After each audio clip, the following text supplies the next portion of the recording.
You guys don't have to do that. I just did that so that it'll help me link this up when Okay. I link up the sound later on. Got it. Okay, we're recording. Welcome to Perspectives on Dance from the Middle of the World. Sydney and I used to have a podcast that we did when we were in the middle of the pandemic. We did it for 52 plus episodes, and then we abandoned it. But now, we are back because we have a very special person who's here with us, and we felt it was very important that we speak about him out in the interwebs. So, we're here with Marquez Johnson. Hello, hello. His name is pronounced Marquez, even though many people here are going to remember him as Marquez. You can call him whatever you need to, but don't call him Mark, please. His name is Marquez.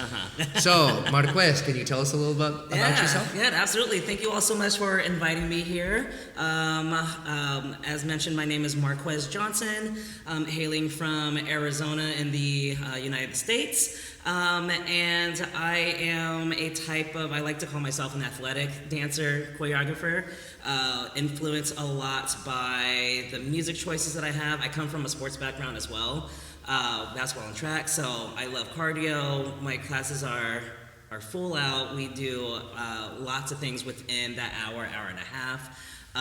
But with movement, I like to fuse a lot of things from what I've been taught. Jazz with ballet, jazz with modern, jazz with hip-hop, jazz with whatever is interesting me at that moment.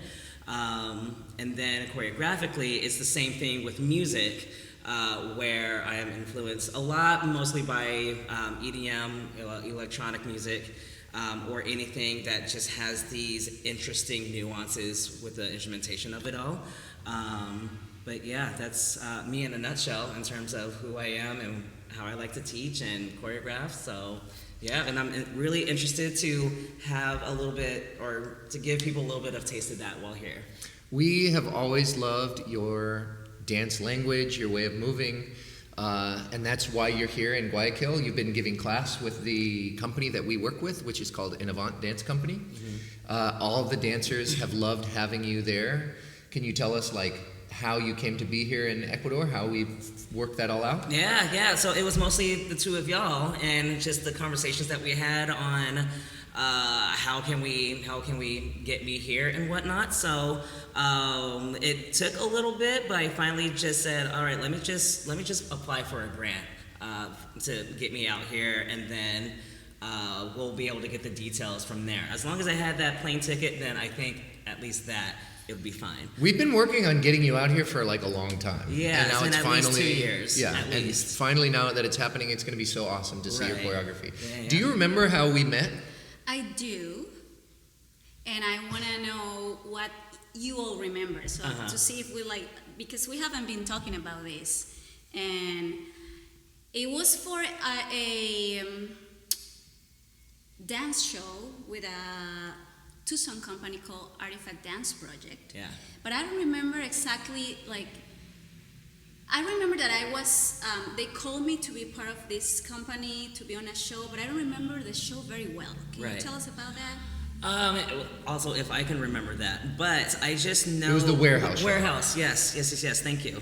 But I think the directors at that time, Clara and Ashley, they were just gathering many different artists to be a part of this happening that was going on. Claire was a friend with a DJ that was there.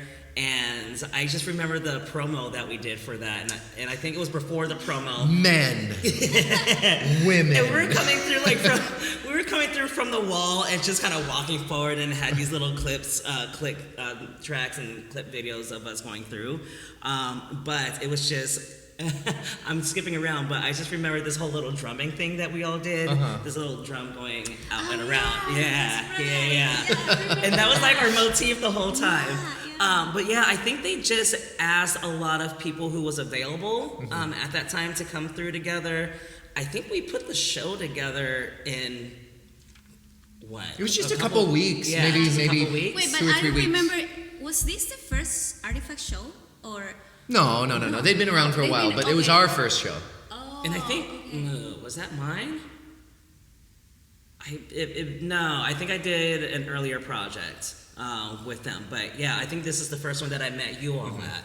And then from there, I think it wasn't, because I was teaching high school at the time, not till much time after that, then I decided to go to grad school. You were already at the university, and then you transitioned into that. So we went to grad school together. Yeah. But we've worked on that. So we had to suffer through hours and hours and hours stuck in our little hole in the basement. Ooh, I remember. Grading papers and planning classes and just complaining in general about all the work that we had to do. I was that one person that was always taking pictures of everybody taking naps. Oh, I think I had one of everyone. I'm sure you have pictures of us passed out in that room. Yeah. Let's talk about now about Guayaquil and Ecuador and what are you doing here? Yeah. So the limit does not exist. It's the name of the piece that you are choreographing in our dancers. Yeah. Tell us more about that. Yeah, so the limit does not exist. What's funny is that one of the dancers had an idea of where they might have heard that title from. They picked up on it. They picked up on it. So as I was getting the music ready, it takes me forever to figure out the music track that I want, because once I am able to kind of visually see people on stage or what sort of movement is going on, or I'm able to just visually see these things, then I know I'm going in the right direction. But it took me forever to figure out the music that I wanted, the tracks, what order it was going through. I had a whole playlist going along. Once I finally figured that out, and I knew I wanted it to have a sense of the EDM community with peace, love, unity, and respect, and just kind of my lived moments of going to a lot of those events and just seeing how people interact, just the different kind of interactions of people coming from different backgrounds, and they're just here for the music. Everybody's there for the same love of music. And it's just a wonder how everybody has their own outside worlds. I've met doctors, I've met other professors, or what have you, but we are all just in this place because of the love of music and community. So I wanted to bring a little bit of that into this piece. So in the whole piece overall, there's different aspects of that throughout. Not necessarily each section is talking about one thing, but there's pockets of that in every section. And once I was able to figure that out and just talking it through to myself, I was thinking, well, it's peace, love, unity, and respect. I just want us to have a reminder that you can never have too much of it. There's no limit to the amount of peace, love, unity, and respect that you can have. And I kept saying the word limit. There's no limit. And then, because I love the movie Mean Girls, I remember that section where at the end for that math quiz, and she was like, oh, the limit does not exist. And so me being the goofy person I am, I was like, I kind of really love that though, because yes, it's from that, but it's a reminder that there can never be enough peace, love, unity, and respect that you can give onto others and that they can give onto you, so that you can leave this unified space, this unified community out into your other worlds or your other environments with a better headspace, a better sense of you as an individual, and just leaving a little bit more fulfilled.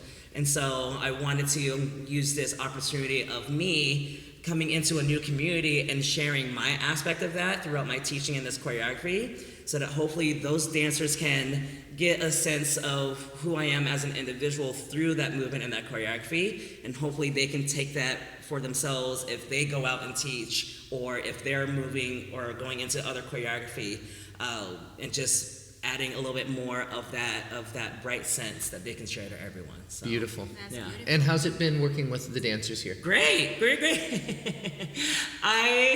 So it started off as I'm saying that this piece is going to be like jazz contemporary. I'm going to say that it's jazz fusion because I'm literally adding everything. Today, there's this third section that's a little bit more, that's got more sass in it, and I'm adding a little bit more of this ballroom style, ballroom in terms of like queer culture, but just more of this sassy type movement. And so the movement that I added today, I can just see everybody's faces just like okay, so we're going to do this, and we're going to add it in. And then we're going there. Yeah, we're going there. And then a little bit of hip hop where I have like some rib isolations. And so it's fun of just adding that in there and just how open that they are to it.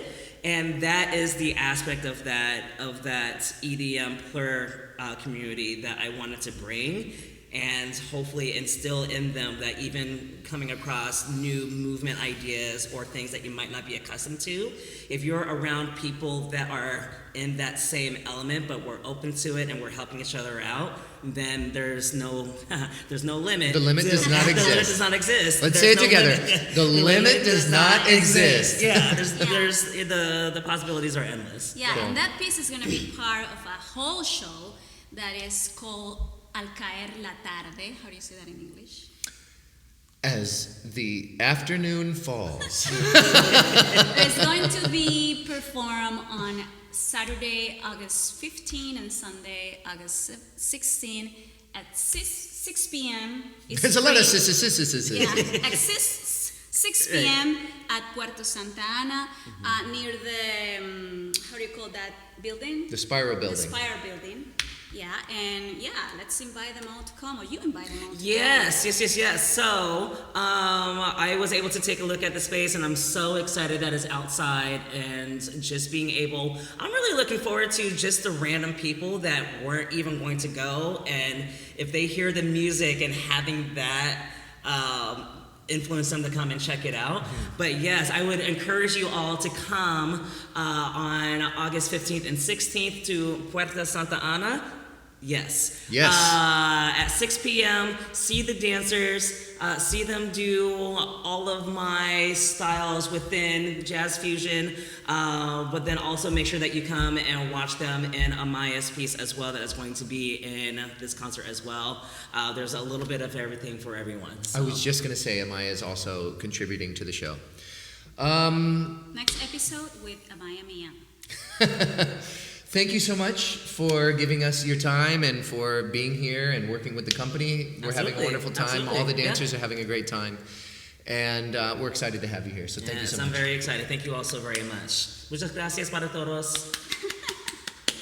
And this is Perspectives on Dance from the middle of the world.